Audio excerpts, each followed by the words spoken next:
आमरी पिला से गोटे करताली दियो पुनिया सुनु सांगठनिक विषय आलोचना करा अनुष्ठान जदि समस्त एक ताले दी हाथ जोड़ी कहतु जे हाँ बोली आम संगठित हवा बड़म्बागढ़ ग्राम पंचायत बीजेडी रो आज जो 17टी वार्डर सांगठनिक बैठक होता एवं सेठी विभिन्न कथा को आलोचना है सांगठनिक कार्यक्रम को भी शाणित करा एवं जनसाधारण जो आज जो सरकार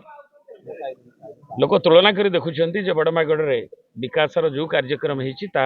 नवीन सरकार बेले ही साधारण भाव में लोक भी जानूँ माँ मैंने विशेषकर क्षुब्ध जे 50,000 टंका स्लीप दिगला भोट्रे एककालीन दिज्व 5,000 मिले विभिन्न क्षेत्र में भत्ताधारी भत्ता पाऊना भत्ता 5,000 टंका बीजेपी शासन जो बीजेडी थिला कृषक संगठन मान सहित 55 वर्ष 5,000 टंका भत्ता दमु जाइए नेता माने बसुथे आज सरकार रे आसला 3,000 टंका भी जाए दे पारे ना 5,000 टंका तो दूर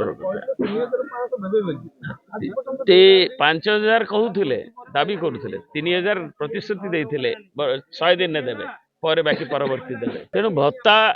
ठू आरंभ करी वृद्ध वृद्धा ठू आरंभ करी विकलांग ठू नहीं समस्त आज जे माने क्षुब्ध एवं लोकंर क्षोभ को लेकर एवं राज्य रे जो क्रमवर्धिष्णु नारी निर्देशन चलुच एवं थाना ठू आरंभ कर अन्न गुड़िक जमी दलीय ऑफिस रे करने को सरकारी कार्यालय मानक देखिए जेपरिक सरकारी कार्यक्रम नि सांगठनिक कर्मकर्ता मैंने भी बस भाषण दे श्रमिक संघ मान आंदोलन को संगठित हूँ अणसंगठित क्षेत्र हो विजु जनता दल सब रही आम नवीन पट्टनायक सरकार बेले ही अणसंगठित क्षेत्र में व्यापक काम कराई जानते आम अंचल भी बड़मा नरसिंहपुर 60,000 अणसंगठित क्षेत्र में कृषिजीवी श्रमजीवी उपकृत होते आम ताकू चाषी मान प्रति जो नवीन बाबू ट्वीट करिसेंती आम जोटा बड़ बड़ कथा कहला एक धान नबाटा मासे विलंब कराला 2 रे टोकन व्यवस्था है 3 रे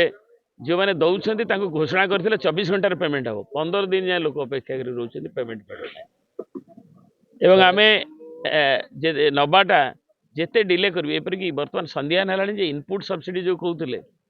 ता सांगे 69 टंका जो एमएसपी बढ़ला ताकू दि जाऊनी चाषी मैंने एवं धान नबार विलंब जो चाषी बापुड़ा अपेक्षा क्या कर डिस्ट्रेस सेल 1800 टंकार 1900 टंकार बिकुची धान ताकू एमएसपी दि जाऊनी जो कौन छिड़ुची न छिड़ुची से चाषी मुंडे चढ़क न पड़ू चाषी मैंने बापुड़ा नुहति से अन्नदाता।